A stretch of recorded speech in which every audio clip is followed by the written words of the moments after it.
Hello, hello, hello. Gotta move this so Anna can't see all of my stuff on there. Sir David the Bard. Yeah, I'm living large. Living large. Hey, I'm here at the local fire department, and I wanted to pass on to you some information. Now, if you're interested, fine, watch it. If you're not, God's sakes, turn it off. Turn it off. I had, and I want to be fair, yeah, I have my pants on. These are shorts, so don't look in there. They're shorts. Anyway, I had P-E-A-K Alarm Company come in my house here, down in Kangaroo City here about a year ago, and they put in alarms everywhere because the Danites are like cockroaches. They come through the vents. They come through the screens. Nothing can stop a Danite. Anyway, I had glass breakage, so if someone breaks a glass coming into the house, it sets an alarm off. And I have all the windows and all the doors set, and they can be locked, etc. Anyway, they put up a smoke detector. Now, the guy that did it, I'm like you, I'm not a smoke detector expert. I assumed he did it right. So, he puts it in the second floor, in the hallway. I go, hey, I'm not a fire guy. I don't know this shit. And I do now. I do now. It's funny how incompetent people make you and me experts. Incompetent people are a blessing on this planet, because somebody then gets to know what's going on. Me and you. We go figure it out. Anyway, I was sitting here the other day. I think I put a video up on it, and we had my cameras are going. I got two different video systems going in the house. Danites, they can be invisible. You have to have an infrared. My first one was not infrared. It could not see in the dark. It had a little light would come on if there's movement. But Danites don't move. They just kind of float. So I put a damn infrared in.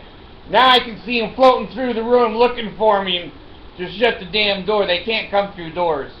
Anyway, I'm sitting here watching my video cameras. And God, I go, hell, that looks like smoke. I go, and suddenly I hear an alarm go off.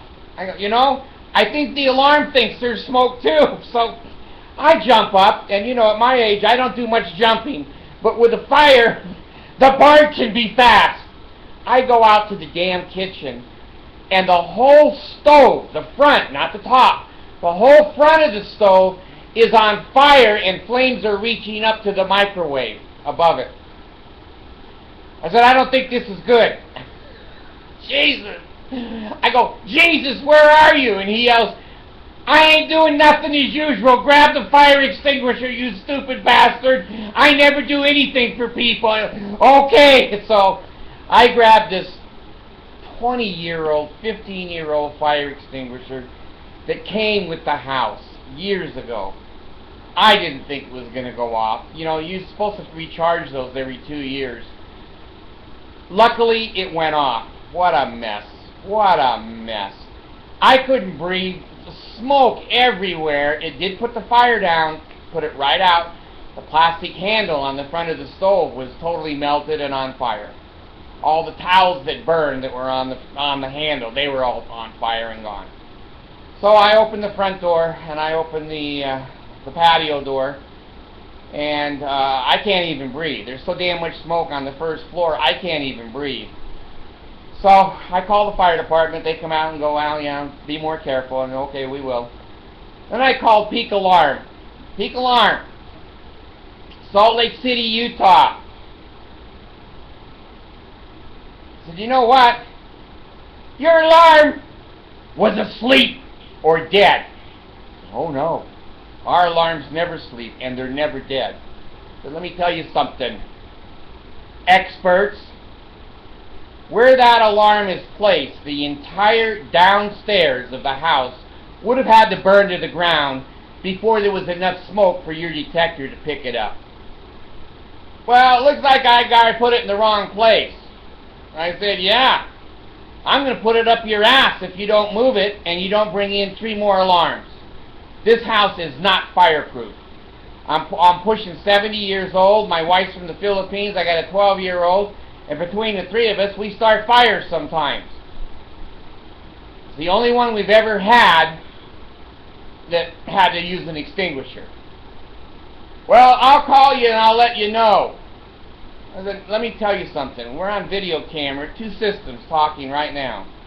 I'm telling you to your face, I'm not paying a dime. Because I paid all this money and I got nothing for it. My house almost burned down because you people are assholes.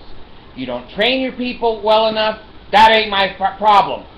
Now I want a fire detector in the goddamn kitchen. That's where fires start, folks. In the kitchen. They start in the furnace room. Furnaces, air conditioning, wiring in there, dryers, 220. That's where fires start. I said, well, we can't put it in the room that has the dryer in it. I said, oh, why? Well, sometimes the dryers have steam, and steam sets off the detector. I said, what the hell? We can put a man on the moon in 1969, and you assholes can't design a fire detector that knows the difference between steam and smoke? He goes, yeah, that's right. Jesus, come and get me. Any moment, I'm ready. Come and get me. This is a hell. It can't be worse. Let me go with the man with the tail and the fire. It's got to be better than this. So, he walks around the house and he says, well, he could have put it here, he could have put it there. He went around and around. So finally, I'm polite for 15 minutes. After that, you don't want to be around me. Well, no one does. Anyway, I said, you see these 2 cameras here? They're both listening to us. And I'm telling you, I am paying zero! Z-E-R-O. Zero. Also known as nothing. Nada. I can't think of any other words for zero. Anyway, I'm not paying a goddamn thing. You guys get in here and move that detector so that it can sense smoke properly and bring me 3 more for free. Well, we don't want to discuss that right now. I'll go home, and I know the detectors that we order are $120 a piece. What's that, 400 bucks about? I said, don't even tell me how much they cost. Put it on your ledger that it's a write-off because of your negligence. I said, there's not a jury or a judge in the world that wouldn't give me my money back.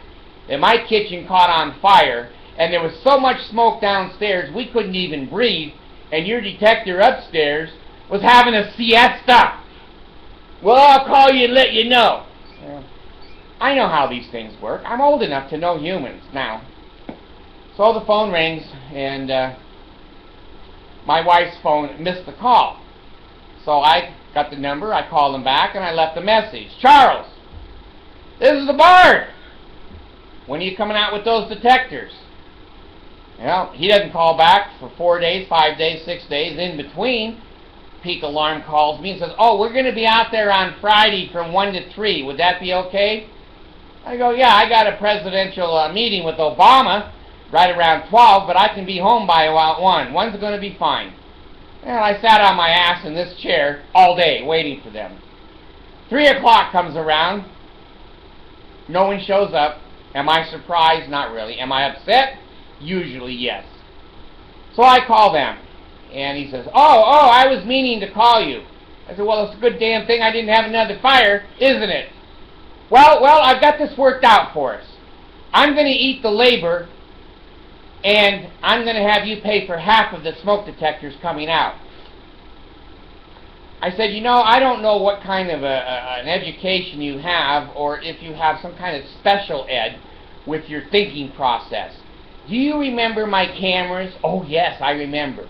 Well, they remember what I told you. Zero. Nothing. You're going to fix that, or I'm going to go see a judge and a jury, and they're going to give me all my money back and probably give you punitive damages because it was so serious. People can die when you don't do your job right.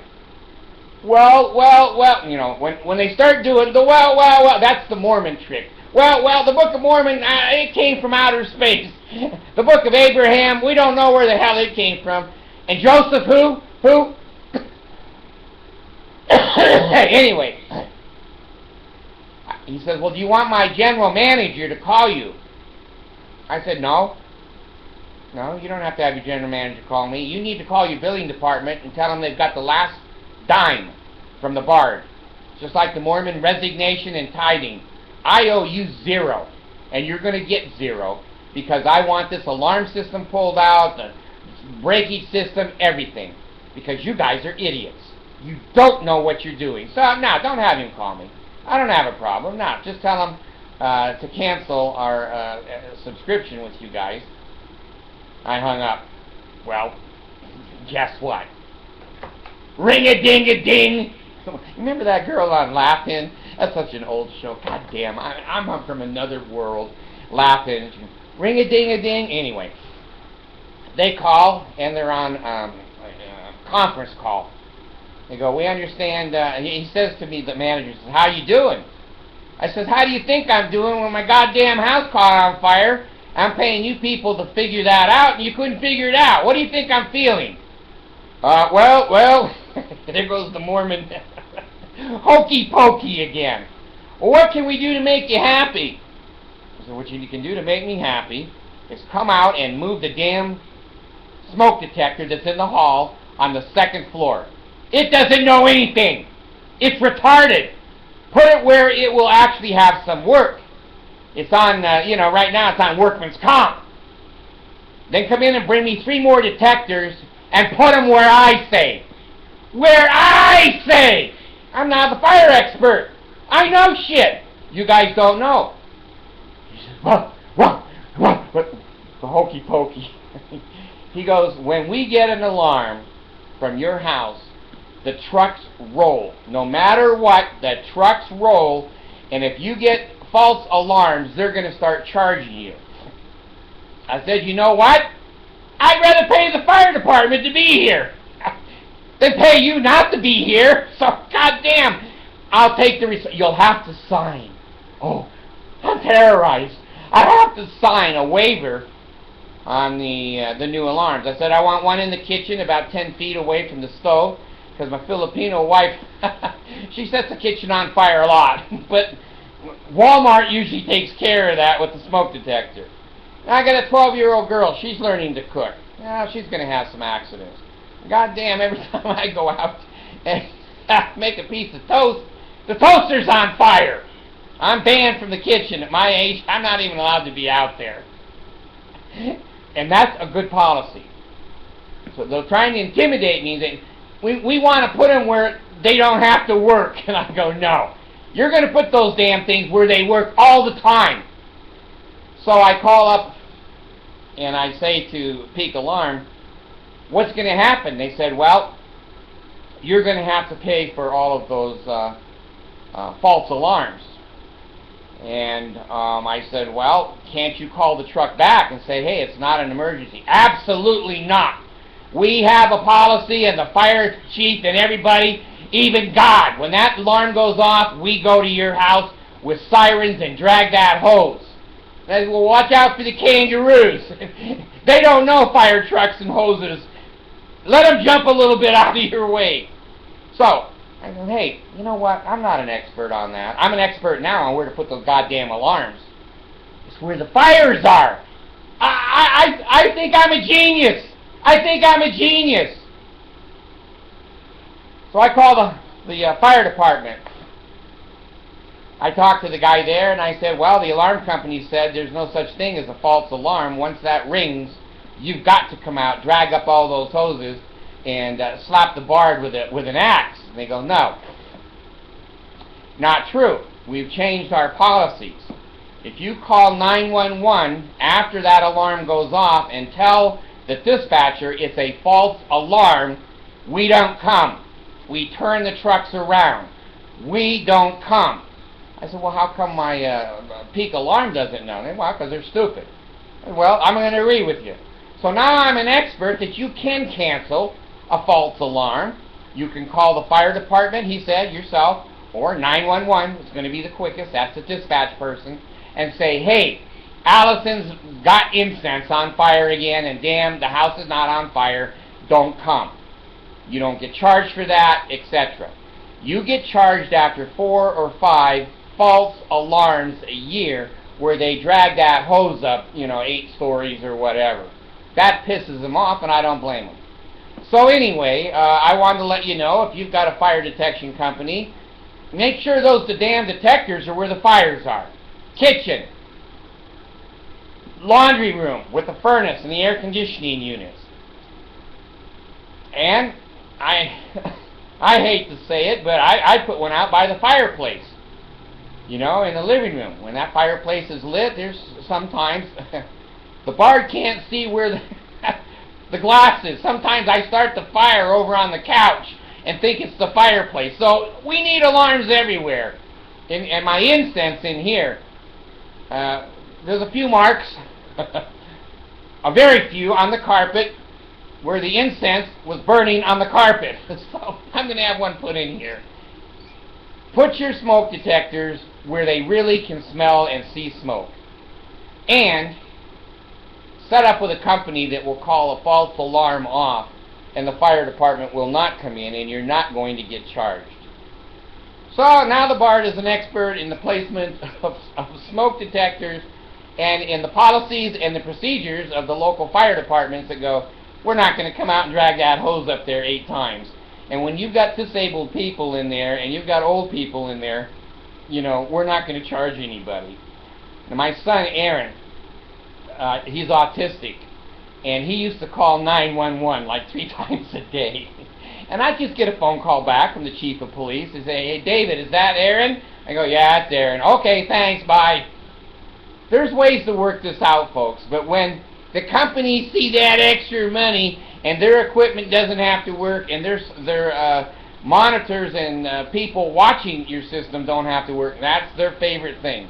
So I'm going to be fair. They called me. They said they're going to come out. They're going to put them where I want to put them. The fire department says I can cancel any alarm that I want any time. I really feel like I have health in the navel, marrow in the bone, strength in the loins, and ascended power and priesthood be upon me and upon my posterity through all generations of time and throughout eternity. Bard's gone.